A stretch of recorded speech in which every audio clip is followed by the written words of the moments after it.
Hello friends, అందరికీ నమస్కారం. దేశంలోని రైతు కుటుంబాలకి మోడీ ప్రభుత్వం ఒక అదిరిపోయే కొత్త పథకాన్నైతే తీసుకుని వచ్చారు. మీలో ఎవరైతే అర్హులు ఉంటారో తప్పకుండా ఈ పథకాన్నైతే అస్సలు మిస్ కాకండి. కేంద్రం ఇకపై రైతులకు రైతు బంధు పథకంలాగా మహిళలకు కూడా కృషి సఖి యోజన అనే కొత్త పథకం అయితే మోడీ ప్రభుత్వం పెట్టడం జరిగింది. అసలు ఈ పథకం ఎలా ఇస్తారు, ఎవరు అప్లై చేసుకోవచ్చు, ఈ 60,000 రూపాయల్ని మనం ఎలా పొందాలనేది క్లియర్గా వీడియోలో తెలుసుకుందాం. అంతకంటే ముందు మీరు మన ఛానల్కి సబ్స్క్రైబ్ అయ్యారా లేదా ఒకసారి చెక్ చేసుకోండి.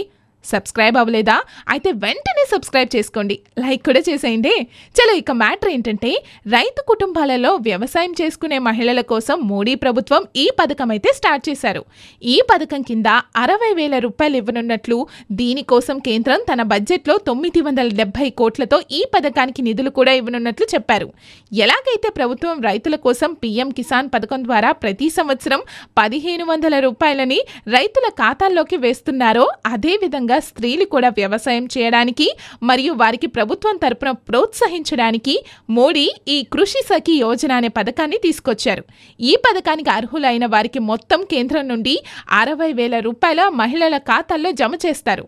ఒకేసారి కాకుండా 5 దఫాలుగా నగదు జమ చేయడం జరుగుతుంది. అంటే ప్రతి సంవత్సరం 12,000 రూపాయలు అర్హుల ఖాతాలకు జమ చేస్తారు. ఈ పథకానికి ఖచ్చితంగా రేషన్ కార్డు అయితే ఉండాలి. అలాగే ఎవరైతే ఒంటరి మహిళలు మరియు ఇంటి యజమానిగా ఉంటూ వ్యవసాయం మీదే జీవనం సాగిస్తారో వారికి మాత్రమే ఈ పథకం ఇవ్వడం జరుగుతుంది. ఈ పథకంతో పాటు అప్లై చేసిన మహిళలకి 3 లక్షల బీమా కూడా ₹1 కూడా ఖర్చు లేకుండా ఇవ్వనున్నారు. ఈ పథకానికి అసలు ఎలా అప్లై చేయాలో ఇప్పుడు తెలుసుకుందాం. Ration card, Aadhaar card, bank passbook తీసుకుని వెళ్ళి మీ సేవా కేంద్రంలో అప్లికేషన్ నింపి అప్లై చేసుకోండి. www.krishisakiyojana.gov.com వెబ్సైట్లో కూడా మీరు అప్లై చేసుకోవచ్చు. ముందుగా మీ పేరు, పుట్టిన తేదీ, Aadhaar card, ration card number, అలాగే రేషన్ కార్డులో సంవత్సర ఆదాయం లాంటి వివరాలు నింపి సబ్మిట్ చేసిన వెంటనే మీ మొబైల్కి ఓటీపీ అనేది వస్తుంది. ఓటీపీ వెరిఫికేషన్ అయిన తర్వాత అప్లికేషన్ తీసుకుని వచ్చి సచివాలయంలో ఒక జిరాక్స్ కాపీ ఇచ్చి థంబ్ వేస్తే సరిపోతుంది. చాలా సింపుల్ కదా. సో మీరు కూడా అర్హులైతే ఖచ్చితంగా అప్లై చేసుకోండి. అండ్ వీడియో నచ్చినట్లయితే లైక్ చేయడం మర్చిపోకండి. బాయ్.